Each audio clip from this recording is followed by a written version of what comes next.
नमस्कार मित्रों, मैं एस आनंद यूनियन एकेडमी में एक बार फिर सबका स्वागत करता हूं। हम लोग बिहार सिविल कोड प्यून परीक्षा के लिए प्रैक्टिस सेट को सोल्व कर रहे हैं, जिसमें हम लोग पीछे प्रैक्टिस सेट नंबर 15 तक सोल्व कर चुके हैं, जिसका हम डिस्क्रिप्शन में लिंक दे देंगे। और आज हम लोग प्रैक्टिस सेट नंबर 16 को शुरू करने जा रहे हैं। थोड़ी तबीयत खराब होने के कारण हम थोड़ा सा डिस्टर्ब रह रहे हैं, इसके लिए हम आपसे हाथ जोड़कर क्षमा मांगते हैं। तो चलिए आज हम लोग क्वेश्चन नंबर से पहला शुरू करते हैं, प्रैक्टिस सेट नंबर 16 का। तो इसका पहला क्वेश्चन जो है बुक में क्वेश्चन नंबर 51 नंबर पर होगा, अर्थात 51 नंबर जो क्वेश्चन है, कहता है कि आरोही क्रम में √2, 4 का घनमूल और 6 का फोर्थ मूल यानी कि 4 मूल है, क्या होगा? और यह आरोही क्रम में इसको सजाना है। इस तरीके का जब भी क्वेश्चन होगा तो देखिए इसको किया जाता है, जैसे √2 जैसे दिया है पहले आप वैसे लिख लीजिए, 4, 3, उसके बाद क्या है 6 का चौथा मूल निकालना है। तो इसको पहले आप इसको कन्वर्ट कितना लिख सकते हैं, 1/2 लिख सकते हैं। इसको कितना लिख सकते हैं, 4 का पावर 1/3 लिख सकते हैं, और 6 का पावर 1/4 लिख सकते हैं। जब भी ऐसा क्वेश्चन जब बन जाता है तो इसके नीचे दिए गए वैल्यू का हम एलसीएम निकालते हैं। तो इसका आप जब एलसीएम निकालिएगा तो कितना आएगा, 12, यह भी हो जाएगा 12, और यहाँ भी लिख देंगे हम 12। अब इसके बाद इसको काटेंगे तो क्या हो जाएगा, 6, अर्थात 2 का पावर 6 हो जाएगा। इसके बाद इससे जब आप काटिएगा तो क्या कटेगा, 4 बार में कटेगा तो 4 का पावर 4 हो जाएगा, और यहाँ पर 6 का पावर 3 हो जाएगा। अब इसको हम लोग सोल्व करेंगे तो यह कितना हो जाएगा, इसका मान हो जाना चाहिए 4 चौका 16 और 16 चौका 64। इसका मान कितना हो जाएगा, आप सोल्व करके देखिएगा 64 आ जाएगा। इसका मतलब हो जाएगा आपको 256। देखिए 4 गुने 4 बार जब आप गुना कीजिएगा तो ये कितना हो जाएगा, 256, अर्थात 16 का स्क्वायर हो जाएगा, और ये हमारे पास हो जाएगा 216। 6 का घनमूल जो होता है कितना होता है, 216। अब क्वेश्चन में जो बोला गया है वो बोला गया कि आरोही क्रम में। आरोही क्रम का मतलब होता है बढ़ते, और बढ़ते का मतलब हुआ पहले सबसे छोटा। तो सबसे छोटा यह है, उसके बाद दूसरे नंबर पर यह जाएगा, और तीसरे नंबर पर यह जाएगा। इसका मतलब यह हुआ कि सजाएंगे इस रूप में। अब इसका मान जो है ऊपर की तरफ जो दिया हुआ है हो जाएगा √2। 2 नंबर पर कौन सा है, ये 6 का चौथा मूल, उसके बाद में 4 का घनमूल हो जाएगा। अब जिस ऑप्शन में इस तरीके से सजाया गया है वही हमारा आंसर हो जाएगा, अर्थात ऑप्शन नंबर ए हमारा आंसर हो जाएगा। चलिए हम लोग अगला प्रश्न देखते हैं। अगला जो हमारा प्रश्न है क्वेश्चन नंबर 52। क्वेश्चन नंबर 52 में कहता है कि 2 बालिग और 2 बच्चों के टिकट एक संग्रहालय के 2 बालिग और 2 बच्चों के लिए एक संग्रहालय के टिकटों की कीमत 24 रुपया है। यदि एक बच्चे का टिकट का मूल्य बालिग के टिकट का मूल्य से आधा हो तो बालिग के टिकट का मूल्य है। ध्यान दीजिएगा, थोड़ा सा दिया हुआ है कि क्वेश्चन में कह रहा है कि पहले ध्यान दीजिए, 2 बालिग है तो बालिग को बी से लिख दे रहे हैं, एडल्ट होना चाहिए था, प्लस और बच्चे को चिल्ड्रेन लिख दे रहे हैं। 2 चिल्ड्रेन के टिकट का जो मूल्य है वो कितना रुपया है, 24 रुपया है। अब ध्यान देने वाली बात यह कहता है कि यदि एक बच्चे का टिकट यानी चिल्ड्रेन का टिकट जो है वह बालिग के टिकट के मूल्य का आधा है, इसका अगर 100 रुपया लगता है तो इसको x/2 रुपया लगता है, और इसी का मान हमको निकालना है। तो क्या रखेंगे यहाँ पर, यहाँ रखेंगे 2x + 2 × x/2 = 24 रुपया हो जाएगा। देखिए इससे यह कैंसिल हो जाएगा, तो 2x और 1x कितना हो जाएगा, 3x = 24 रुपया। तो केवल x का मान क्या हो जाएगा, 8 × 3 = 24, इससे कट जाएगा 8 रुपया। अर्थात जिस ऑप्शन में 8 रुपया वही हमारा आंसर हो जाएगा। अर्थात x जो किसका मान है, यह बालिग का है, और हमसे बालिग के टिकट का मूल्य भी पूछा जा रहा है, अर्थात 8 रुपया आंसर हो जाएगा। अर्थात ऑप्शन नंबर ए हमारा आंसर हो जाएगा। चलिए हम लोग अगला प्रश्न देखते हैं। अगला जो हमारा प्रश्न है क्वेश्चन नंबर 53। क्वेश्चन नंबर 53 में कहता है कि ए और बी एक कार्य को समाप्त करने में 4 दिन लेते हैं। ए अकेले इस काम को 12 दिनों में समाप्त कर सकता है, बी अकेले कितने दिन में इस काम को समाप्त करेगा? बहुत आसान क्वेश्चन है, कुछ नहीं है, ध्यान दीजिएगा। ए और बी मिलके किसी काम को 4 दिनों में कर रहा है। ऊपर हमेशा हम टाइम लिखेंगे, नीचे एफिशिएंसी को लिखेंगे। और फिर उसमें के बाद कहता है कि ए इस काम को करने में 12 दिन का समय लेता है। तो क्वेश्चन में पूछा गया कि बी व्हाट, कितने दिनों में करेगा। सबसे पहले इसकी एफिशिएंसी निकालेंगे तो यहाँ हो जाएगा 3 और यहाँ हो जाएगा 1। अब देखिए ए और बी की क्षमता में से हम ए की क्षमता को घटा लेंगे तो बी का एफिशिएंसी निकल जाएगा 2। देखिए यहाँ 12 तो कितना से गुना कर दे कि यह भी 12 बन जाए, तो 6 से गुना कर देंगे और 6 दिन हो जाएगा और यही हमारा आंसर हो जाएगा। अर्थात ऑप्शन नंबर सी हमारा आंसर हो जाएगा। चलिए हम लोग अगला प्रश्न देखते हैं। अगला जो हमारा प्रश्न है क्वेश्चन नंबर 54।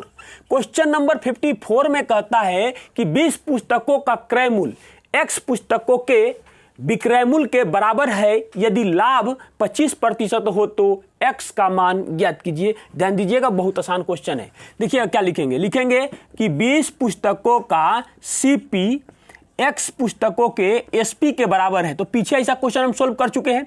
तो यह जो हो गया है अब यह हो जाएगा CP हो जाएगा हमारा X और SP कितना हो जाएगा, SP बराबर हमारा हो जाएगा 20।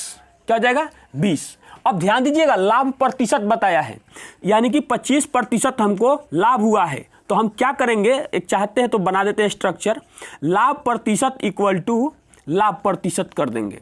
दोनों साइड से क्या करेंगे, लाभ प्रतिशत कर देंगे। अब आप बताइए यहाँ पर SP हमारा यानी कि विक्रय मूल्य बड़ा है तो यहाँ लाभ होगा, जाहिर सी बात है। तो लाभ कितना हुआ, 20 माइनस X हमको लाभ हुआ और हम लाभ हमेशा क्रय मूल्य पर होता है। तो हो जाएगा हमारे पास X और गुना हो जाएगा 100%। अब जो इसका जो मान है वह कितना के बराबर है, 25% जो क्वेश्चन में हमारे दिया हुआ है उसके बराबर है। अब इससे इसको कैंसिल कीजिए, इससे कितना बार में यह कटेगा, 4 बार में कट जाएगा, यह इधर चला जाएगा तो हमारे पास हो जाएगा X और ये हो जाएगा हमारे पास गुना करेंगे तो 20 चौका 80 माइनस 4X और यह माइनस में तो इधर आके क्या हो जाएगा, प्लस हो जाएगा। तो 5X इक्वल टू 80, इससे यह कर देंगे 16 बार में कट जाएगा। X बराबर क्या आ जाएगा 16, अर्थात X का जो मान है वह कितना है 16 और जिस ऑप्शन में 16 है वही हमारा आंसर हो जाएगा। अर्थात ऑप्शन नंबर बी हमारा आंसर हो जाएगा।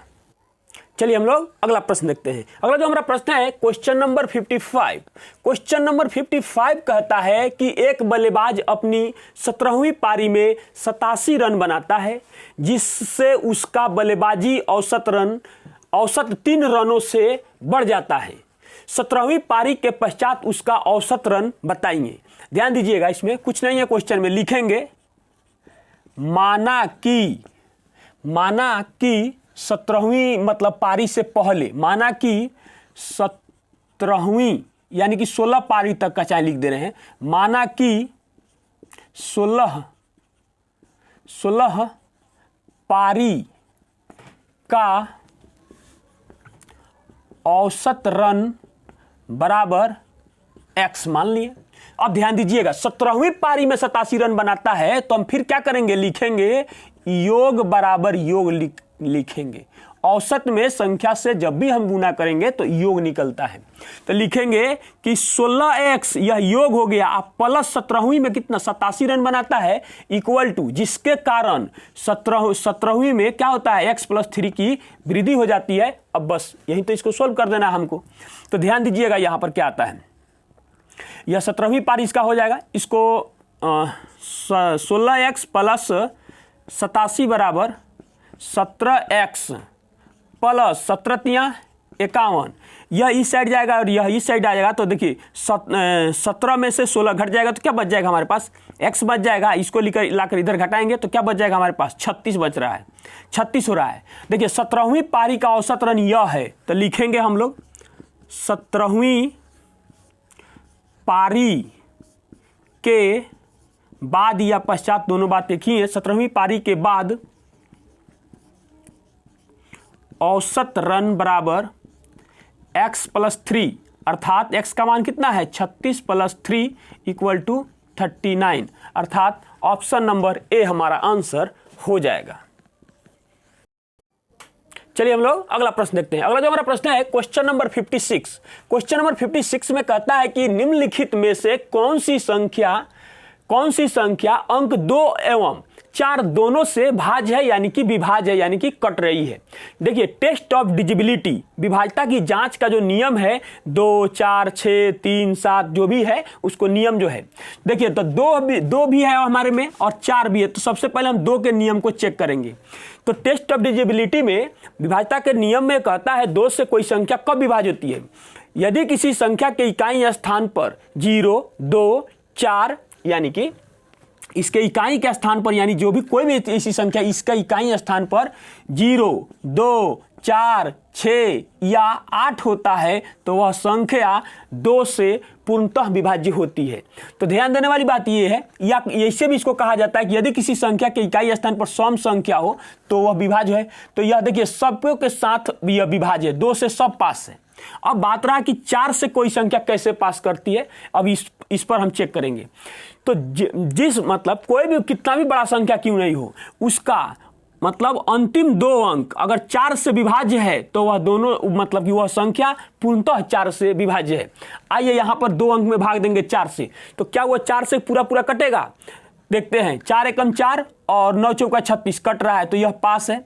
यहां देखते हैं 9 चौका 36 2 शेष आ रहा है, यह नहीं कटेगा 4 से, यह भी नहीं कटेगा और यह भी नहीं कटेगा, अर्थात अब हमारा जो आंसर हो जाएगा ऑप्शन नंबर ए हमारा आंसर हो जाएगा। चलिए हम लोग अगला प्रश्न देखते हैं। अगला जो हमारा प्रश्न है क्वेश्चन नंबर 57।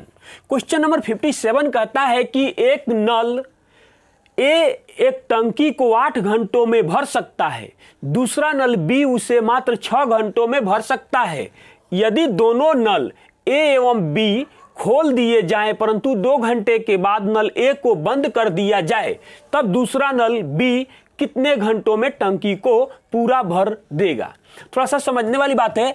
एक नल एक टंकी को 8 घंटों में भर सकता है, तो जैसे जैसे दिया वैसे लिख देंगे। ऊपर हमेशा हम टाइम लिखेंगे, नीचे एफिशिएंसी को लिखेंगे और बी इसे 6 घंटों में भर सकता है।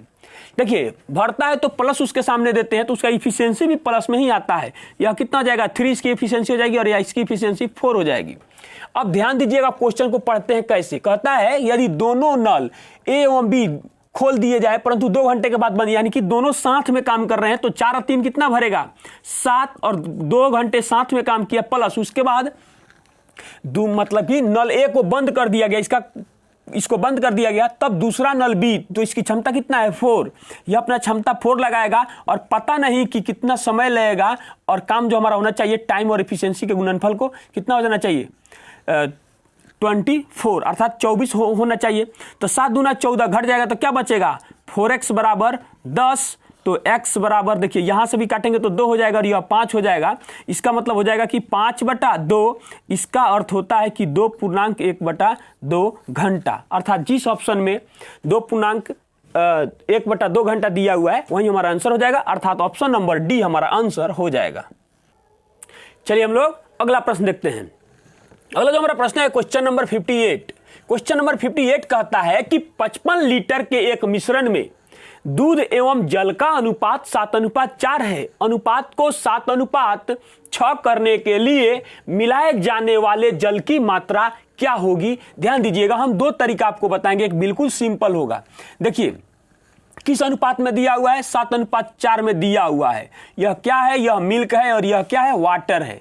अब देखिए इसी अनुपात को यह 55 लीटर में मान लीजिए कहीं रखा हुआ है ऐसे, यह 55 लीटर है और इसी अनुपात में है, तो क्या करेंगे इसको 7/4 11 अर्थात अनुपात 11 बराबर 55 लीटर, तो 1 बराबर कितना लीटर 5 लीटर। इसका मतलब हुआ कि इसमें अगर आप ऐसे चाहिएगा तो 7×5 35 लीटर इसमें दूध है और 4×5 20 लीटर पानी है। अब ध्यान दीजिएगा 35 ऊपर जो है मिल्क लिख देंगे, यहां पर वाटर लिख देंगे, बट्टा में 20। कहता है कि इस अनुपात को 7:6 करने के लिए मिलाए जाने वाले जल की मात्रा, तो जिसको मिला रहा है उसमें मान लिए कि x लीटर मिला रहे हैं। दूसरा भी तरीका हम बताएंगे आपको, तो और हो जाएगा यह कितना 7/6 हो जाएगा ऐसे। देखिए इसको ऐसे ही काट देंगे, इससे जब आप काटिएगा तो यह क्या बन जाएगा 7×5 35 और देखिए 6×5 30 और 30 में से 20 घट जाएगा तो x बराबर क्या आ जाएगा 10 लीटर। यही तो हमारा आंसर हो जाएगा। 10 लीटर, यानी कि जल मिलाए जाने वाले जल की मात्रा जो है 10 लीटर है। यह पहला तरीका हुआ। अगर आप चाहते हैं कि तो बहुत बड़ा नहीं, लेकिन नहीं, ओरिजिनल मेथड यही आपका है, यह कभी भी आपको गलत नहीं होने देगा क्वेश्चन को। देखिए यहाँ पर मिल्क है, वाटर है, 7:4 है, और उसके बाद में यह कितना हो, आगे क्या मतलब पानी में मिलाना है, इसमें कितना मिला दिया जाए कि यह 7:6 हो जाए। तो देखिए यहां पर जो दूध है, दूध को छेड़छाड़ नहीं किया जा रहा है, यह ज्यों का त्यों बना हुआ है, लेकिन इसमें छेड़छाड़ किया जा रहा है, अर्थात फिर वही कहानी हमको लिखना होगा कि अनुपात 11 बराबर 55 लीटर, तो अनुपात 1 बराबर कितना, 5 लीटर। अब देखिए इसमें पानी कितना बढ़ा है अनुपात में, 2, तो अनुपात 2 का मान 1 बराबर 5 लीटर, तो अनुपात 2 का मान कितना हो जाएगा, 10 लीटर। अर्थात इसमें कितना मिलाया जाएगा पानी की मात्रा, 10 लीटर। अर्थात ऑप्शन नंबर बी हमारा आंसर हो जाएगा। चलिए हम लोग अगला प्रश्न देखते हैं। अगला जो हमारा प्रश्न है क्वेश्चन नंबर 59। क्वेश्चन नंबर 59 में कहता है कि सोमवार, मंगलवार, बुधवार का औसत तापमान 30 डिग्री सेल्सियस और मंगलवार, बुधवार तथा गुरुवार का औसत तापमान 33 डिग्री सेल्सियस था। तदनुसार यदि सोमवार का तापमान 32 डिग्री सेल्सियस था तो गुरुवार का तापमान कितना था। बहुत आसान क्वेश्चन है, कुछ नहीं है क्वेश्चन में। देखिए लिखेंगे सोमवार प्लस मंगलवार प्लस बुधवार, तीनों का योग, और देखिए औसत से भाग दिया गया तो 3 से गुना कर देंगे तो क्या हो जाएगा, लिख देते हैं 30 गुने 3 बराबर 90 डिग्री सेल्सियस में बदल जाएगा। उसके बाद यहां दिया हुआ है कि मंगलवार प्लस बुधवार प्लस गुरुवार कितना दिया हुआ है, 33 डिग्री सेल्सियस इंटू 3 कितना हो जाएगा, 99 डिग्री सेल्सियस हो जाएगा। किसी एक में से घटा देंगे, कोई फर्क नहीं पड़ता है। इसको इक्वेशन 1 कह लीजिए, इसको इक्वेशन 2 कह दीजिए, इसी को घर माइनस कर देंगे तो कोई दिक्कत नहीं होगा। माइनस माइनस माइनस और यहां पे फाइनल लगा देंगे माइनस, तो मंगलवार से मंगलवार कैंसिल, बुधवार से बुधवार कैंसिल। हमारे सामने जो रिजल्ट आ रहा है हमारे पास, सोमवार माइनस गुरुवार इक्वल टू माइनस में 9 डिग्री सेल्सियस। अब हमारे पास सोमवार का मान दिया हुआ है तो हम यहां पर सोमवार के वैल्यू को पुट करेंगे, तो क्या लिखेंगे, 32 डिग्री सेल्सियस माइनस गुरुवार equal to minus 9 degree Celsius. इसको इस साइड भेजेंगे तो यह माइनस हो जाएगा, यहां भी माइनस है और दोनों माइनस मिलकर ऐड हो जाएगा, लेकिन माइनस से कैंसिल हो जाएगा। लिख भी देते हैं गुरुवार माइनस गुरुवार, और ये आएगा इधर माइनस 9 डिग्री सेल्सियस और माइनस 32 डिग्री सेल्सियस, अर्थात माइनस गुरुवार, और यह हो जाएगा कितना, माइनस 41 डिग्री सेल्सियस, और यह एक माइनस से माइनस कैंसिल हो जाएगा। अर्थात गुरुवार का जो लिख देते हैं पूरा, गुरुवार का जो तापमान है वह कितना था, 41 डिग्री सेल्सियस। अर्थात जिस ऑप्शन में 41 डिग्री सेल्सियस है वही हमारा आंसर हो जाएगा, अर्थात ऑप्शन नंबर सी हमारा आंसर हो जाएगा। चलिए हम लोग अगला प्रश्न देखते हैं। अगला जो हमारा प्रश्न है क्वेश्चन नंबर 60। क्वेश्चन नंबर 60 में कहता है कि इनमें से कौन सा भिन्न का समूह आरोही क्रम में है, और ऑप्शन हमारे सामने दिया हुआ है और इसी को पहचानना है। आपके सामने जब भी ऐसा क्वेश्चन आएगा तो चाहे वो आंसर हो या नहीं हो, कोई भी हो सकता है, आप किसी इसमें से एक को पकड़ के आप आरोही, पहले ये समझिए आरोही क्रम का अर्थ होता है बढ़ते क्रम में, तो सबसे पहले छोटा का चुनाव करेंगे। अब यहीं से पहले इसको हम लोग चेक कर लेते हैं, किसी एक को जिसको इच्छा हो उसको पकड़ लीजिए। आंसर अगर वह खुद होगा तो वह खुद ही आ जाएगा, नहीं तो वो आगे जो आंसर है उसमें हम लोग चले जाएंगे। तो ये दोनों में चेक कीजिए, तो 7 7 49 हो जाएगा और यह 8 5 40 हो जाएगा, तो बड़ा यह हो गया, इसको छोड़ देंगे और इन दोनों में चेक करेंगे। 9 7 कितना हो जाएगा, 63, और यह कितना हो जाएगा, 11 5 55, अर्थात यह भी इससे दोनों में एक नंबर पर यह चला जाएगा, छोटा यह बना। अब इन दोनों में छोटा कौन है, तो 8 9 72 और 11 7 77, तो कौन छोटा निकला, छोटा निकला ये वाला 2 नंबर पर जाएगा और यह 3 नंबर पर जाएगा। जिस ऑप्शन में 5/7, उसके बाद में 9/11 और उसके बाद में 7/8 है, वही हमारा आंसर हो जाएगा। अर्थात यह किससे मैच कर रहा है, ऑप्शन नंबर सी से मैच कर रहा है, अर्थात हमारा आंसर जो होगा ऑप्शन नंबर सी हमारा आंसर हो जाएगा। चलिए हम लोग अगला प्रश्न देखते हैं। अगला जो हमारा प्रश्न है क्वेश्चन नंबर 61। तो क्वेश्चन नंबर 61 में कहता है कि 4320 को पूर्ण घन बनाने के लिए किस न्यूनतम संख्या से गुना करना चाहिए। जब भी ऐसा क्वेश्चन होता है तो पहले इसका आप गुणनखंड तोड़िए, तोड़ने 4320 को आप तोड़ सकते हैं तो तोड़िए। देखिए इसको तोड़ने का अगर आप बात कीजिएगा ऐसे, अगर दिख रहा है तो आप वैसे भी तोड़ सकते हैं। पहले 2 से तोड़ लीजिए, 2 से तोड़िएगा तो कितना हो जाएगा 2 1 6 0 बन जाएगा। फिर 2 से भाग दीजिएगा तो 1 हो जाएगा, उसके बाद 0 हो जाएगा, 8 हो जाएगा, फिर 0 हो जाएगा, फिर 2 से भाग, ऐसे कर सकते हैं। लेकिन अगर आप चाहिएगा तो इसको कितना लिख सकते हैं, देखिए यहीं पर इसको आप तोड़ सकते हैं। तो यह बन जाएगा कितना 432 गुना 10, ऐसे बन जाएगा यही संख्या, और इसी को हम लोग तोड़ लेते हैं। तो देखिए अगर आप चाहेंगे तो यहाँ लिख सकते हैं, देखिए यहाँ से इसको आधा किए हैं तो इसको लिख सकते हैं 216 और गुना, और 216 जो है वो 6 का मतलब क्या है, घनमूल है, घनमूल कह रहे हैं सॉरी, घन है, 6 का घन है तो 216 हो जाता है। तो यह कितना हो जाएगा यहाँ पर, उसके बाद बच रहा है 2, और उसके बाद में जो 10 बना वह कितना टूट रहा है 2 गुने 5 में टूट रहा है। तो घनमूल बनाने के लिए यह तो खुद घन है, 6 इसमें 3 बार छुपा हुआ है, इसको तोड़ने की कोई जरूरत नहीं है। इसको घनमूल अब बनाने के लिए इसको सिर्फ एक बार 2 से गुना करना पड़ेगा, और उसके बाद में 2 बार आपको 5 से गुना करना पड़ेगा, अर्थात इन संख्या से इतना से आपको गुना करना पड़ेगा। इसका मतलब हुआ कि इसको 50-25 माने 5 में 5 गुना 25 और 25 दूना 50, अर्थात जो 4320 है इसको आप 50 से गुना कर दीजिएगा, और यही वो संख्या है न्यूनतम जिससे गुना करने पर यह पूर्ण घन बन जाएगा, अर्थात ऑप्शन नंबर डी हमारा आंसर हो जाएगा। चलिए हम लोग अगला प्रश्न देखते हैं। अगला जो हमारा प्रश्न है क्वेश्चन नंबर 62। तो क्वेश्चन नंबर 62 में कहता है कि एक आदमी एक लकड़ी के टुकड़े को जो 140 किलोग्राम का है काटता है। पहले सप्ताह 1/10 भाग होना चाहिए, 1/10 भाग काटकर फेंक देता है। दूसरे सप्ताह बचे हुए का 2/3 फेंक देता है, यानी भाग फेंक देता है। तीसरे सप्ताह बचे हुए का 20% फेंक देता है। उसके पास बचे हुए लकड़ी के टुकड़ों का भार किलोग्राम में क्या है। ध्यान दीजिएगा, एक घटना जो अभी घटा हुआ था दिल्ली में, उससे एक बात याद आया कि एक आदमी एक लकड़ी के टुकड़े को जो 40 केजी का है काटता है। पहले सप्ताह इतना फेंकता है, दूसरे सप्ताह उस तरीके का इसे लगा है, लेकिन सॉरी यहाँ लकड़ी है, लड़की नहीं है। कहता है कि अब ध्यान दीजिएगा इसे क्वेश्चन को करते क्या है। तीसरे सप्ताह बचे हुए का बात कर रहा है, तो शेष जो बच रहा है इसको क्या किया जाता है, शेष इक्वल टू शेष वाला जो बात होता है वो हम लागू कर देते हैं, लेकिन यहाँ पर सिर्फ शेष से ही मतलब हमको रहता है। तो मान लीजिए कि दिया हुआ हमारे क्वेश्चन में 140 केजी है, वही वाला सब बात इसमें लगाते हैं। शेष बचा, फिर शेष की सिर्फ चर्चा करेंगे। 140 केजी है, उसमें से पहले सप्ताह हुआ 1/10 भाग काट के फेंक दिया, तो बचा कितना 9/10। फिर जो शेष बच रहा है उसमें से दूसरे सप्ताह 2/3 फेंक दिया, तो बचा कितना 1/3। और उसके बाद में तीसरे सप्ताह बचे हुए का 20% फेंक देता है, तो 80% बचाता है। और 80% का अर्थ कितना होता है, 80% का अर्थ होता है कि 4/5। अब इसका सॉल्यूशन कर देंगे तो उसके पास जो बचे हुए लकड़ी के टुकड़े का भार है वो हमारे सामने आ जाएगा। देखिए इससे यह कट रहा है, तो इसको काट देंगे तो कितना बन जाएगा, यह 3 बन जाएगा। उसके बाद में 5 से इसको काट देते हैं।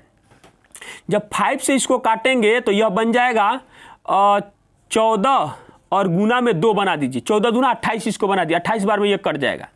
और उसके बाद नीचे 10 को रहने दीजिए गुना करके, और एक अंक के बाद दशमलव हम रख देंगे। तो देखिए यहाँ बन गया 28, उसके बाद में 4 तियां 12 कर दीजिए, 12 से गुना, तो 8 दूना 16 के 6, तो हासिल 1, और ये हो जाएगा 4 और 8 12, 12 और 1 13 का 3, उसके बाद में 2 और 1 कितना हो जाएगा 3, अर्थात 336। और इसके बाद एक अंक के बाद दशमलव दे देंगे, 33.6 केजी उसके पास अभी भी लकड़ी के टुकड़े का वजन बचा हुआ है, अर्थात ऑप्शन नंबर डी हमारा आंसर हो जाएगा। चलिए हम लोग अगला प्रश्न देखते हैं। अगला जो हमारा प्रश्न है क्वेश्चन नंबर 63। क्वेश्चन नंबर 63 जो है एससीआई का क्वेश्चन है, कंपाउंड इंटरेस्ट का क्वेश्चन है। कहता है कि कितने वर्षों में 1000 रुपया 10% वार्षिक चक्रवृद्धि ब्याज की दर से 1331 रुपया हो जाएगा। तो ध्यान दीजिएगा, वह यानी कि हो जाएगा का मतलब हुआ वह मिश्रधन है, यानी कि अमाउंट है। एक फार्मूला होता है A बराबर P × 1 + R/100 का पावर T, यानी कि समय या n से भी सूचित किया जाता है। तो कितना दिया हुआ है, यह पहला तरीका है। दूसरा भी तरीका हम आपको बताएंगे। यह अगर नहीं भी याद है तब भी आप थोड़ा सा भी अगर उसको समझते हैं तो आपसे क्वेश्चन बन जाएगा। और रेट कितना है, 10% का है, और यह हो जाएगा टी। यह इधर गुना में इधर आके भाग हो जाएगा, यह हो जाएगा 31 बट्टा में 100 1000 बराबर, यहाँ हो जाएगा हमारे पास कितना, ये हो जाएगा हमारे पास 100 110 और बट्टा में बन जाएगा 100, इसका पावर हो जाएगा टी। देखिए 1 0 से 1 0 को कैंसिल कर दीजिए। अब इसको समझिए, यह जो है 11 का और नीचे वाला जो है 10 का कितना है, क्यूब है, और यह भी है 11/10 का क्यूब है। और आप बहुत पहले से जानते हैं कि जब बेस समान होता है तो पावर भी समान होता है, अर्थात टी बराबर कितना हो जाएगा, 3 वर्ष। यही हमारा क्या हो जाएगा, आंसर हो जाएगा। यह पहला हो गया। दूसरा तरीका की अगर हम लोग बात करें तो ध्यान देने वाली बात यह, बहुत आसानी से यह सोल्व हो जाएगा। देखिए रेट हमको दिया हुआ है 10%, उसके बाद में उसमें ब्याज जो है वो CI कितना बढ़ रहा है, CI बढ़ रहा है 331 रुपया। मूलधन के 1% से भाग दीजिए, कितना आ जाएगा 10, और 10 से जब इसमें भाग दीजिएगा तो कितना आ जाएगा 33.1%। अब ये बात सोचने वाली है कि 10 को A+B जो फार्मूला बताते हैं, ये वाला फार्मूला पर कितना बार यूज करेंगे कि वह ये यहां पर चला जाएगा।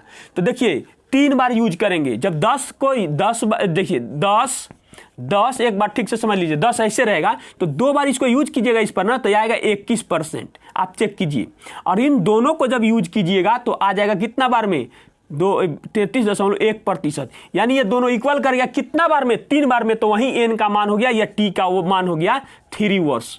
थोड़ा सा इसको हमको बेसिक से समझाना पड़ेगा आपको। जब हम SI CI पढ़ाएंगे तो वहां पर इसको बहुत ही बेटर तरीके से समझाएंगे। अगर यह नहीं भी याद है तो आपका आंसर बहुत जल्दी आ जाएगा, अर्थात ऑप्शन नंबर डी हमारा आंसर हो जाएगा। चलिए हम लोग अगला प्रश्न देखते हैं। अगला जो हमारा प्रश्न है क्वेश्चन नंबर 64। क्वेश्चन नंबर 64 कहता है कि 1200 व्यक्तियों के समूह जिसमें कैप्टन एवं सैनिक शामिल है एक रेल में यात्रा कर रहे हैं। प्रत्येक 15 सैनिक पर एक कैप्टन है, तो समूह में कैप्टन की संख्या कितनी है। ध्यान दीजिएगा, यानी 15 के बाद प्रत्येक 16वां जो है वह क्या है, एक कैप्टन है। क्या करेंगे इसमें, हम कुछ नहीं करना है, इसमें आपको 1200 में 15 से मात्र भाग दे देना है। जो भी आंसर आएगा वो हमारा आंसर हो जाएगा। देखिए तो 15 × 120 कैंसिल हो जाएगा, एक 0 यहां जो उतर रहा है वो अब नहीं जाएगा, तो एक 0 इस पे यहां पर भी डाल देंगे। अर्थात जो भागफल आया यही तो कैप्टन की संख्या है, अर्थात कितना है 80 कैप्टन है। बहुत आसान क्वेश्चन है, अर्थात ऑप्शन नंबर बी हमारा आंसर हो जाएगा। चलिए हम लोग अगला प्रश्न देखते हैं। अगला जो हमारा प्रश्न है क्वेश्चन नंबर 65।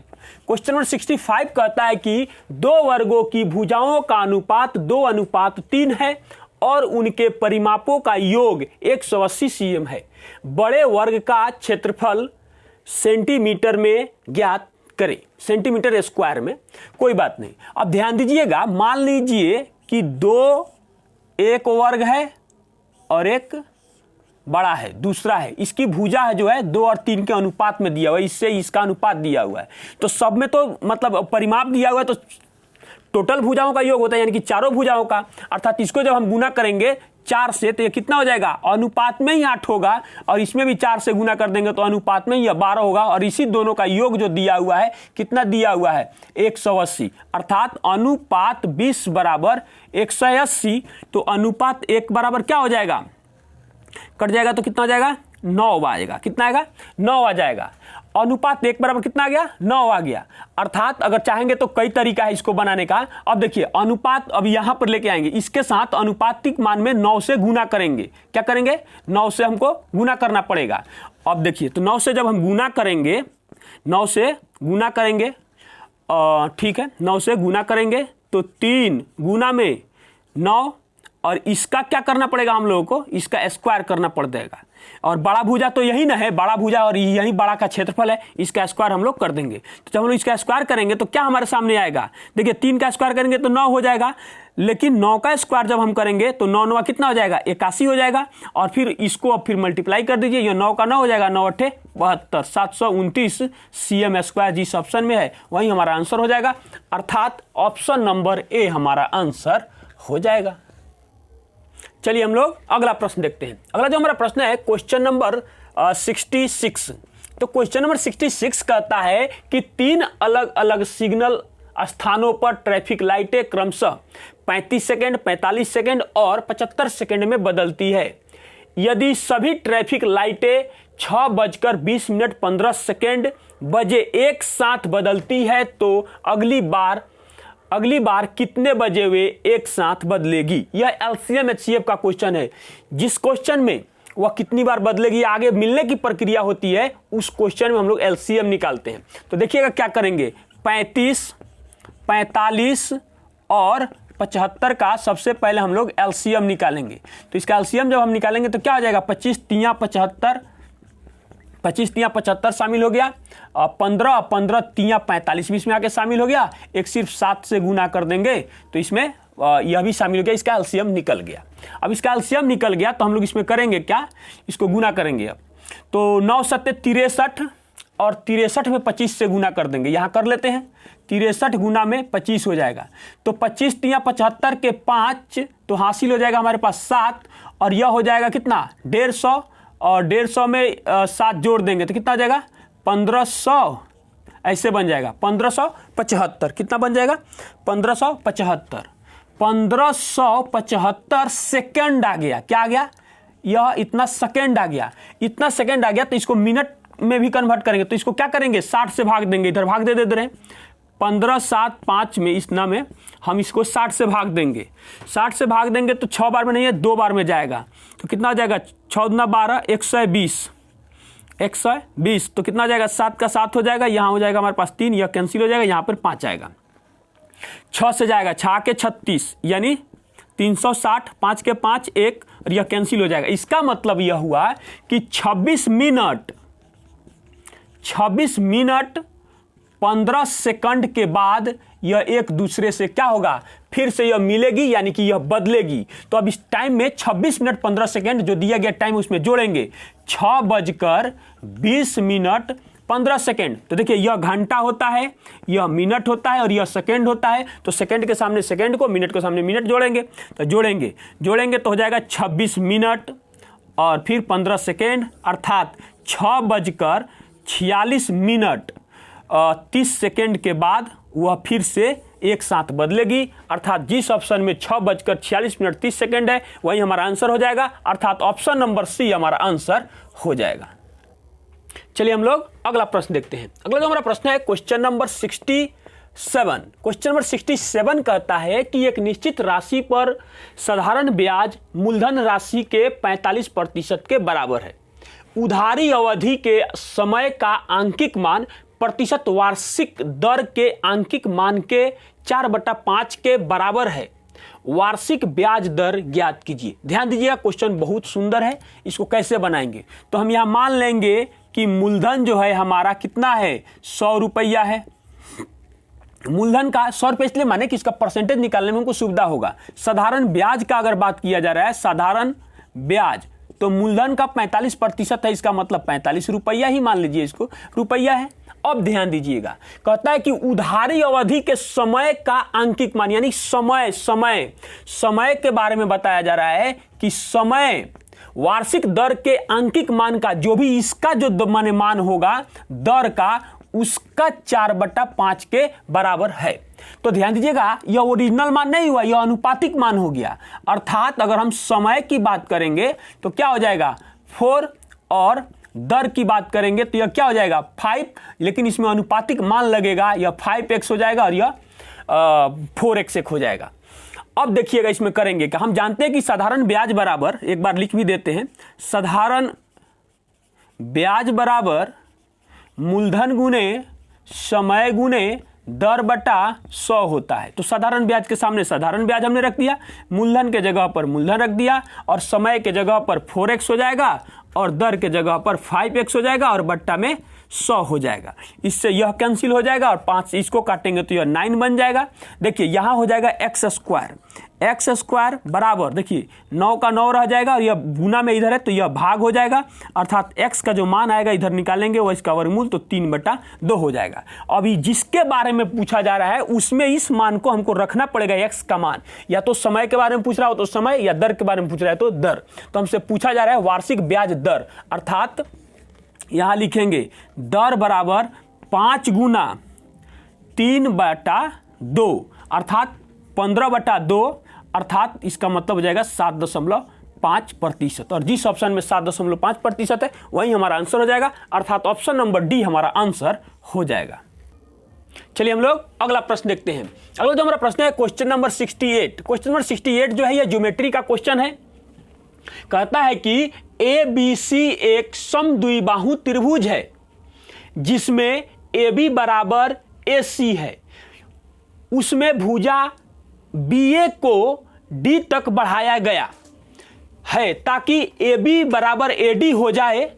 तदनुसार यदि कोण ABC बराबर 30 डिग्री हो तो कोण BCD किसके बराबर होगा। ध्यान से देखिएगा, क्वेश्चन में कुछ नहीं है, बहुत आसानी से बना लेंगे हम लोग। A, B और C हो गया। अब देखिए क्वेश्चन में क्या कहता है कि जिसमें AB यह और यह एक दूसरे के बराबर है, जिसमें भुजा BA को बढ़ा रहे हैं आगे की तरफ, और इतना बढ़ाना है कि AB के यानी कि AB के बराबर AD भी हो जाए। और मान लिए कि यहाँ पर यह D है, बढ़ा लिए हम यहाँ तक, इसके भी बराबर यह हो गया। उसके बाद हमारे क्वेश्चन में बढ़ाया गया है और यह बराबर हो गया। तदनुसार यदि कोण ABC यानी कि ABC में से कोण B का मान जो है यह 30 डिग्री है, तो ध्यान दीजिएगा जब किसी भी त्रिभुज में अगर कोण का मान समान है तो उसके सामने की भुजा दोनों समान होगी, और जब दोनों भुजा समान है, दोनों साइड समान है, भुजा समान है, तो एक अगर कोण पता है तो दूसरा भी हमको कोण पता हो जाएगा। इसका मतलब देखिए यह दोनों भुजा बराबर है और इस भुजा के सामने अगर 30 डिग्री का कोण है तो इस भुजा के सामने भी 30 डिग्री का ही कोण बनेगा, ये हमें पता चल गया। अब ध्यान देने वाली एक बात है, अगर इसमें एक चीज हम देखते हैं, अगर सिर्फ इस त्रिभुज का बात कर रहे हैं तो 30-30 60 हो जाएगा। इसका मतलब यहां पर जो कोण बनेगा वो कितना का बनेगा, 120 डिग्री का कोण बनेगा, क्योंकि हम जानते हैं कि त्रिभुज के तीनों कोणों का योग 180 डिग्री होता है। हमसे ये नहीं पूछा गया है लेकिन हमने इसको लिख लिया। उसके बाद हम इसको यहां से क्या करेंगे, मिला देंगे, यहां पर टेढ़ा हो गया, इसको क्या करेंगे, यहां से हम मिला देंगे। मान लिए कि है, हो गया। अब हमसे क्वेश्चन में पूछा गया कि B, देखिए B, C और D अर्थात ये पूरा कोण के बारे में हमसे पूछा गया, ये पूरा कोण के बारे में हमसे S के बारे में पूछा गया है। अब एक बात और सोचने वाली यहां पर है, देखिए यह 120 डिग्री हो गया, इसका मतलब इस साइड में जब यह है, यह कितना डिग्री का कोण बन रहा है, यहां पर 60 डिग्री का कोण बनेगा। जब यहां पर 60 डिग्री का कोण बन रहा है और यह दोनों कोण आपस में बराबर हैं, तो इन दोनों कोणों का योग जो होगा वह कितना होगा, 120 डिग्री होगा। और 120 डिग्री है और यह दोनों बराबर है, इसका मतलब यहां पर भी 60 डिग्री का कोण बनेगा और यहां पर भी 60 डिग्री का कोण बनेगा। और हमको इस पूरे कोण से मतलब है, अर्थात कोण BCD बराबर कितना हो जाएगा, यह 30 डिग्री और उसके बाद में यह 60 डिग्री, अर्थात यह कितना डिग्री का हो जाएगा, 90 डिग्री। अर्थात जिस ऑप्शन में 90 डिग्री है वही हमारा आंसर हो जाएगा, अर्थात ऑप्शन नंबर बी हमारा आंसर हो जाएगा। चलिए हम लोग अगला प्रश्न देखते हैं। अगला जो हमारा प्रश्न है क्वेश्चन नंबर 69। तो क्वेश्चन नंबर 69 कहता है कि 270 मीटर लंबी एक रेलगाड़ी एक प्लेटफॉर्म पर खड़े एक व्यक्ति को 24 सेकंड में पार करती है। इसके सम्मुख दिशा से यानी कि सामने से 39.9 किलोमीटर प्रति घंटा की चाल से आ रही 330 मीटर लंबी एक अन्य रेलगाड़ी को पार करने में कितना समय लगेगा। तो सबसे पहले इस रेलगाड़ी की चाल हम लोग पता करेंगे।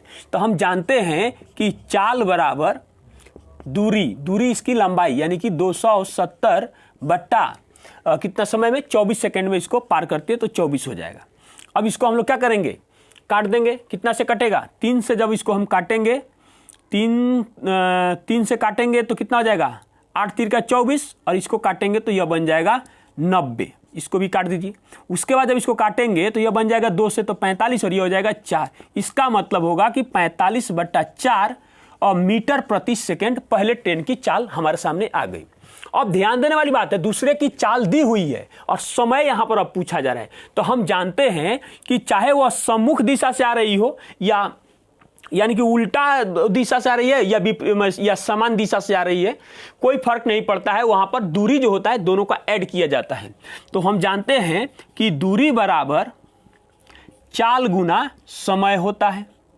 अब सम्मुख दिशा से आ रही है तो यहां पर चाल जो होता है वह जुटता है, तो दूरी भी जुटेगा। देखिए 200 300 500 और 70 और 30 600, अर्थात 600 मीटर हो गया। क्या हो जाएगा? 600 मीटर हो गया। अब चाल देखिए, एक चाल जो दिया हुआ है यहां पर 39.5, इसको 5/18 से जब हम गुना कर देंगे तो यह मीटर प्रति सेकंड में बदल गया। उसके बाद प्लस करेंगे किस चाल को? 45/4 वाले चाल को और गुना कर देंगे समय। जो भी अब आएगा वह सेकंड में आएगा। जब यहां से इसको आप कैंसिल कीजिएगा तो यह क्या बन जाएगा? 10। इससे इसको काटिए तो यह क्या बन गया? 2। उसके बाद में यह देखिए 2 बन गया। उसके बाद में यह कटने वाला है, कितना है यहाँ पर? 5। यहाँ पर कहीं 5 तो है नहीं, यह नहीं कटेगा। अब नहीं कटेगा तो यहाँ पर इसका एलसीएम लीजिए, कितना हो जाएगा? जब दोनों का एलसीएम लेंगे 18 दूना 36, तो यहाँ हो जाएगा हमारे पास 36। इसका मतलब यह 395 का 95 ही रह जाएगा, लेकिन यहाँ पर क्या हो जाएगा? 9 चौका 36, 9 से इसमें हम लोग को गुना करना पड़ेगा। तो 45 में आप 9 से आराम से गुना कर लीजिए। 9 × 5 = 45 के 5, तो कितना हो जाएगा? हासिल हमारे पास हो जाएगा 4। और 9 चौका 36, 36 और 4, 36 और 4 कितना हो जाएगा? 36 और 4 40 हो जाएगा। 4 से 5 हो जाएगा और गुना में हमारे पास क्या हो जाएगा? समय हो जाएगा। उसके बाद आप बताइए, अब दोनों मिलकर 400 400 कितना हो जाएगा? 800 हो जाएगा। एक स्टेप और बढ़ा देते हैं, 600 बराबर 800/36 गुना, अब ऐसे बना दिए, समय हो जाएगा। देखिए तो इस दोनों से यह दोनों कैंसिल हो गया और फिर इसी से यह 4 हो जाएगा और इसी से यह यानी कि 2 से अर्थात यह 3 हो जाएगा और इससे यह कितना बार में कट जाएगा? 9 बार में कट जाएगा। इधर जाएगा 9 3 का 27, समय बराबर क्या हो जाएगा? 27 सेकेंड।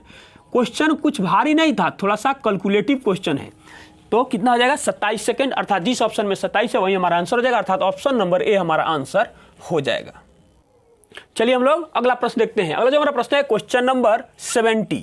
क्वेश्चन नंबर 70 में कहता है कि √5 माइनस √3 बटा मतलब यानी कि दिए गए क्वेश्चन है ये सब, इसका उसको सरल कीजिए, यानी कि इसका हर परिमेयकरण कर दीजिए। देखिए इस तरीके का क्वेश्चन को बनाने का बहुत आसान तरीका है हर परिमेयकरण करने का। देखिए एक ही लाइन में आंसर आ जाएगा। जब भी ऐसा क्वेश्चन होता है तो ऊपर वाले दोनों मान को आप जोड़िए, जोड़ेंगे तो कितना आ जाएगा? 8। माइनस का चिन्ह है तो माइनस कीजिए, 2 अपने यहां पर लगा दीजिएगा। इस बात को याद रखिए, दोनों का गुणनफल को क्या कीजिएगा? रूट के अंदर डाल दीजिएगा।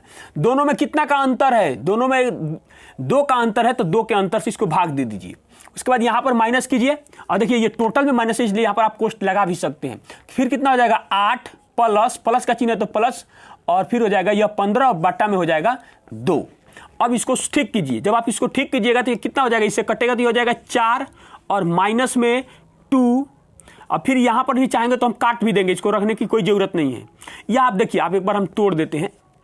2 माइनस 2 √15 बट्टा में 2 ऐसे बन जाएगा, और इस माइनस को इसमें जब लगाएंगे तो ये हो जाएगा 8 बट्टा में 2 और ये हो जाएगा माइनस में 2 रूट में 15 बट्टा में 2 ऐसे बन जाएगा।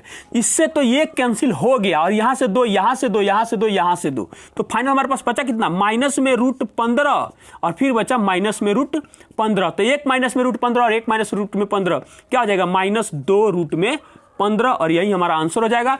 अर्थात जिस ऑप्शन में 2 माइनस √15 है वही हमारा आंसर हो जाएगा, अर्थात ऑप्शन नंबर बी हमारा आंसर हो जाएगा। चलिए हम लोग अगला प्रश्न देखते हैं। अगला जो हमारा प्रश्न है क्वेश्चन नंबर 71।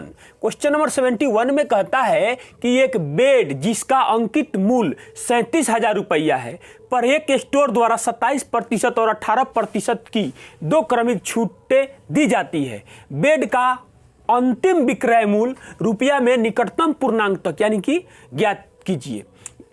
अब ध्यान दीजिएगा, इस क्वेश्चन ये बहुत आसान है। कैसे बनाएंगे इसको? अंतिम विक्रय मूल्य बराबर लिख देते हैं, अंतिम विक्रय मूल्य बराबर 37,000 गुना, देखिए 100 में से 27% खत्म हो गया तो बचा कितना 73, यानी कि उतना छूट दे दिया 100, उसके बाद में 18% का छूट दिया फिर, तो उसके बाद कितना बचेगा 82/100। बस कुछ नहीं करना है, अब हो गया, इसको आप गुना भाग इसका कर दीजिए, आंसर आ जाएगा आपका 1 2 3 और 1 2 3 यहां से कैंसिल कर दीजिए। अब इसको हम लोग को गुना करना है। जब इसको आप गुना कीजिएगा तो ये गुना करने पर आएगा 22,148.2 इससे भाग देने के बाद। अब हमसे निकटतम पूर्णांक पूछा गया है, ऑप्शन में 22,148 दिया हुआ है, यही हमारा आंसर हो जाएगा। आप इसको गुना कर लीजिएगा, हमने गुना कर लिया है, अर्थात ऑप्शन नंबर डी हमारा आंसर हो जाएगा।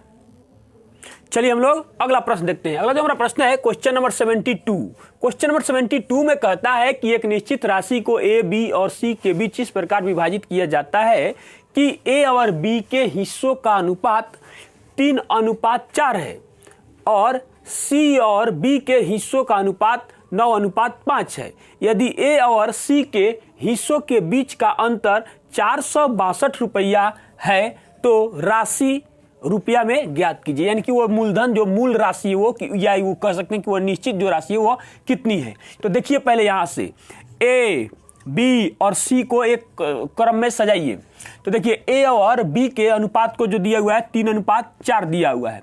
उसके बाद कहता है सी और बी के हिस्सों का अनुपात, तो बाद वाला बी को यहां रखेंगे 5:9 में ऐसे लिख देंगे और ए बी सी का मान ज्ञात करेंगे तो कितना हो जाएगा 5 तिहाई 15, 5 चौका 20 और 9 चौका 36 हो जाएगा। 5 तिहाई 15, 4 पच्चे 20 और 9 चौका 36 हो जाएगा। ठीक है, उसके बाद कहा है कि सी, ए और सी के हिस्सों का अनुपात, इन दोनों में कितना का अंतर है, तो इस दोनों में हमारा जो अंतर है घटा देंगे 21, अर्थात अनुपात 21 बराबर कितना है 462 रुपया है। तो अनुपात 1 बराबर मान कितना निकलेगा 21 दूना 42 और फिर 21 दूना 42 अर्थात कितना आ जाएगा 22 आ गया। अब इस दोनों को क्या करेंगे हम जोड़ेंगे, तो यहाँ 35 यहाँ 35 70 1 71, अनुपात 71 बराबर क्या हो जाएगा, यानी कि पूरा निश्चित राशि ही निकल गया।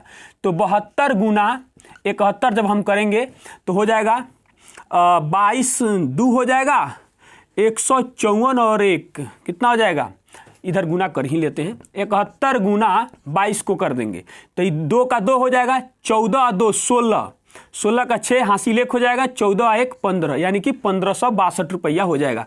वहीं ठीक तो है, एक 1562 रुपया वो एक निश्चित राशि टोटल है, अर्थात ऑप्शन नंबर सी हमारा आंसर हो जाएगा। चलिए हम लोग अगला प्रश्न देखते हैं। अगला जो हमारा प्रश्न है क्वेश्चन नंबर 73। क्वेश्चन नंबर 73 कहता है कि निम्नलिखित को सरल करें, यानी कि ये सिंप्लीफिकेशन का क्वेश्चन जो बोर्ड मास का नियम का क्वेश्चन होता है उसका क्वेश्चन दिया हुआ है, कहता है कि इसको सरल कीजिए। तो ध्यान दीजिएगा कुछ नहीं है, इसमें लिखेंगे 25 प्लस 20 माइनस 2 बार छोटा कोष्ठ है और इसका क्रिया ही पहले कर देंगे तो इसको हटा ही देते हैं, तो कितना हो जाएगा 4 हो जाएगा 4। उसके बाद में भाग का चिन्ह है तो दे या उलट दे, यहीं पे उलट देते हैं, क्या हो जाएगा 8 बट्टा में 1 हो जाएगा और उसके बाद में हो जाएगा यह गुना 1/16 और माइनस में 8 हो जाएगा। अब इसकी प्रक्रिया हम लोग फिर कर देंगे, ध्यान दीजिएगा। यह हो जाएगा, इससे कटेगा तो यह कितना जाएगा 2 और फिर इससे यह कटेगा तो कितना बन जाएगा 2, इसका मतलब हो जाएगा यह माइनस में 6। देखिए यहाँ तक की प्रक्रिया आप करेंगे तो माइनस में 6 प्राप्त होगा और इसे जब गुना करेंगे तो क्या हो जाएगा माइनस में 12 और माइनस में 12 और यह माइनस इसके अंदर आएगा तो यहाँ तक की क्रिया में हमें प्लस में 12 प्राप्त होगा। इसका मतलब हो गया 25 प्लस उसके बाद में 20 प्लस में 12 अर्थात 25 प्लस 30 2 32 बराबर क्या हो जाएगा 57। जिस ऑप्शन में 57 है वही हमारा आंसर हो जाएगा, अर्थात ऑप्शन नंबर डी हमारा आंसर हो जाएगा। चलिए हम लोग अगला प्रश्न देखते हैं। अगला जो हमारा प्रश्न है क्वेश्चन नंबर 74। क्वेश्चन नंबर 74 में कहता है कि हीना 110 किलोमीटर प्रति घंटे की चाल से चलने वाली ट्रेन द्वारा एक निश्चित दूरी तय करती है और वह 50 किलोमीटर प्रति घंटा की चाल से चलने वाली कार द्वारा समान दूरी तय करके आरंभ बिंदु पर वापस लौटती है। पूरी यात्रा के दौरान उसकी औसत चाल ज्ञात करें। पूरी यात्रा के दौरान उसकी औसत चाल है क्या करना है। यानी कि देखिए एक निश्चित दूरी की बात करें, मान लीजिए यहां से यहां तक आप गए और फिर यहां से आप लौट के चले आए, तो इसके लिए एक फार्मूला होता है डायरेक्ट औसत चाल के लिए, या एक होता है कि औसत चाल बराबर, देखिए एक होता है कुल दूरी और बटा कुल समय। तो यह जब इसको अधिकतर वहां लगाया जाता है जब यह टुकड़ों टुकड़ों में विभाजित रहता है, और वही उसी से यह भी फार्मूला बना, यह कहीं और से नहीं आया है।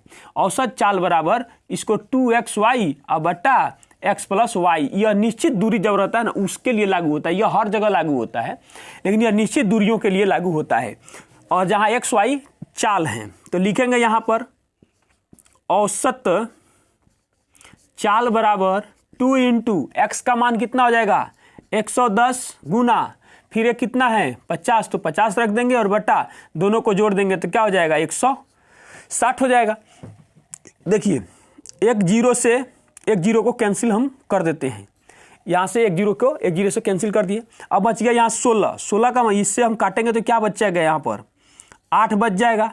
इसका मतलब हो जाएगा 11 × 5 = 55, 11 × 5 = 55, 550 बट्टा में 8 हो जाएगा। अब कितना बार में यह कट जाएगा, यह हमारा कटेगा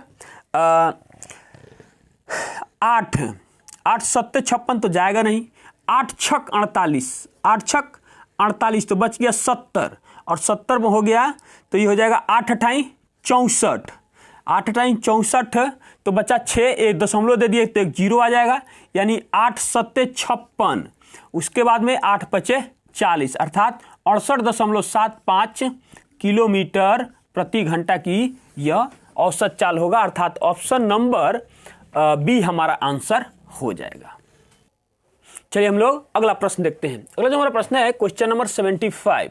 क्वेश्चन नंबर 75 कहता है कि दो धनात्मक पूर्णांकों का लघुत्तम समाप्यवर्त LCM बड़ी संख्या के 3 गुने के बराबर है। छोटी संख्या और दोनों संख्याओं यानी कि बड़ी और छोटी संख्याओं के महत्तम समापवर्तक HCF का अंतर 6 है। छोटी संख्या ज्ञात कीजिए। ध्यान दीजिएगा, इस क्वेश्चन को बनाने के लिए क्या करेंगे, लिखेंगे माना कि दो धनात्मक पूर्णांक बराबर, एक को हमने x कह दिया और एक को हमने y कह दिया। जहां लिख सकते हैं हम लोग, जहां x बड़ी है y से, या ABCD भी लिख सकते थे, A और B भी लिख सकते, कोई दिक्कत नहीं है। अब आते हैं प्रश्न पर। क्वेश्चन कहता है कि एलसीएम जो है वह बड़ी संख्या, तो बड़ी संख्या हमने किसको माना है, x को माना है, तो बड़ी संख्या के 3 गुने के बराबर है। उसके बाद कहता है कि छोटी संख्या और दोनों संख्याओं के महत्तम समापवर्तक का अंतर, यानी कि छोटी संख्या लिख देते हैं। छोटी संख्या किसको माना हमने, y को माना है, y माइनस दोनों संख्याओं का मस्स यानी कि HCF और इन दोनों का यानी कि छोटी संख्या और HCF का जो अंतर है वह कितना है, 6 है। अर्थात HCF बराबर क्या हो जाएगा 6, और इसी को इस साइड भेज देते हैं तो क्या हो जाएगा, इसको जब अगर इस साइड भेजेंगे यह इस साइड चला जाएगा तो y माइनस में 6 हो जाएगा। ऐसे बन गया। तो छोटी संख्या ज्ञात कीजिए। अब ध्यान देने वाली बात यह है, हम जानते हैं कि पहली संख्या गुने दूसरी संख्या बराबर लसा गुने मस्सा होता है। पहली संख्या, तो पहली संख्या हमारी क्या हो जाएगी, एगो x हो जाएगा और दूसरी संख्या एगो y हो गया, और लसा गुने मस्सा अर्थात लसा यानी कि LCM गुने HCF, y माइनस क्या हो जाएगा 6 हो जाएगा। अब ध्यान दीजिएगा यहाँ पर, अब इसको हम कैलकुलेट करेंगे, XY बराबर इसको इसमें गुना करेंगे तो क्या हो जाएगा 3XY, और उसके बाद में हो जाएगा यहाँ पर माइनस में माइनस 36 18, ऐसे नहीं ना होगा, सॉरी माइनस होगा ऐसे, इससे इसमें गुना करेंगे तो कितना हो जाएगा 36 का 18x हो जाएगा, 18x हो जाएगा। ठीक है, अब क्या करेंगे, इसको भेजेंगे हम इस साइड। जब इसको इस साइड भेजेंगे तो हमारे पास प्राप्त होगा -2xy, क्योंकि यहाँ एक प्लस में पहले से है, और हो जाएगा -18x। x से x कैंसिल हो जाएगा, माइनस से माइनस कैंसिल हो जाएगा और इस 2 से यह कट जाएगा। तो कितना बार में कट जाएगा? 9 बार में। और यही जो है छोटी संख्या y को ही हमने छोटी संख्या माना था और जिस ऑप्शन में 9 है वही हमारा आंसर हो जाएगा, अर्थात ऑप्शन नंबर बी हमारा आंसर हो जाएगा।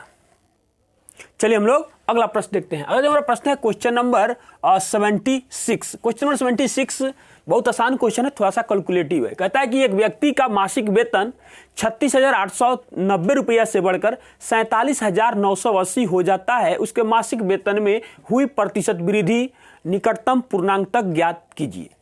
ध्यान देने वाली बात है, इसमें कुछ नहीं है। 47,980 हो जाता है कितना से बढ़कर? 36,890 रुपया से बढ़कर। आप इसको घटाइए कितना बढ़ोतरी होता है। यह 9 हो जाएगा, यह फिर 0 हो जाएगा, यह 1 हो जाएगा, फिर 1 हो जाएगा। इतना रुपया का इसको बढ़ोतरी होता है। 11,090 रुपया का कितना पर कैलकुलेट करेंगे इसको? 36,890 और गुना कर देंगे 100%। अब इसको कैलकुलेट कर देंगे, जो मान आएगा हमारा आंसर हो जाएगा। एक 0 से एक 0 यहाँ कैंसिल कर देंगे। उसके बाद यह बन जाएगा अभी भी कितना? 11,900 और बट्टा में 36,890%। जब इसको आप काटिएगा ना तो यह देखिए कटेगा 3 तिहाई 9 किसके करीब जा रहा है, यानी कि 3 बार में तो जा ही रहा है। उसके बाद में 0.06% आप इसको कैलकुलेट करके देख लीजिएगा। हमने इसको काट लिया है, हमने देखा इतना आएगा। तो निकटतम तो अर्थात हमारे ऑप्शन में क्या है? 30% है, वही हमारा आंसर हो जाएगा, अर्थात ऑप्शन नंबर ए हमारा आंसर हो जाएगा। चलिए हम लोग अगला प्रश्न देखते हैं। अगला जो हमारा प्रश्न है क्वेश्चन नंबर 77। क्वेश्चन नंबर 77 कहता है ABCD एक समानांतर चतुर्भुज है जिसमें AC बराबर 19 cm है। यदि AC पर B से डाले गए लंब की लंबाई 5 cm है तो ABCD का क्षेत्रफल वर्ग सेंटीमीटर में होगा। ध्यान दीजिएगा थोड़ा सा, देखिए एक समानांतर चतुर्भुज हम लोग बना देते हैं। A, B, C और यह D हो गया। AC के बारे में बताया गया है कि यह 19 cm है और अब कहता है कि AC पर B से एक लंब की लंबाई जो है यह कितना है? 5 cm है। तो ABCD का क्षेत्रफल ज्ञात कीजिए। देखिए इसमें से कोई भी विकर्ण समानांतर चतुर्भुज में जो होता है ना, इसको 2 बराबर भागों में बांटता है। इधर से भी खींचेंगे तब भी इसको 2 बराबर, यानी कि एक एरिया का क्षेत्रफल निकाल के और एक एरिया के बराबर दोनों को जोड़ दें या 2 से गुना कर देंगे तो इसका क्षेत्रफल निकल जाएगा। तो हम लिख सकते हैं ABCD का क्षेत्रफल बराबर। अब बताइए कि सिर्फ इसको एक ABC मान के अगर इस त्रिभुज का क्षेत्रफल निकालेंगे तो हम क्या निकालेंगे? 1/2 गुने आधार AC हो जाएगा, अर्थात 19 और गुने इसका ऊंचाई कितना है?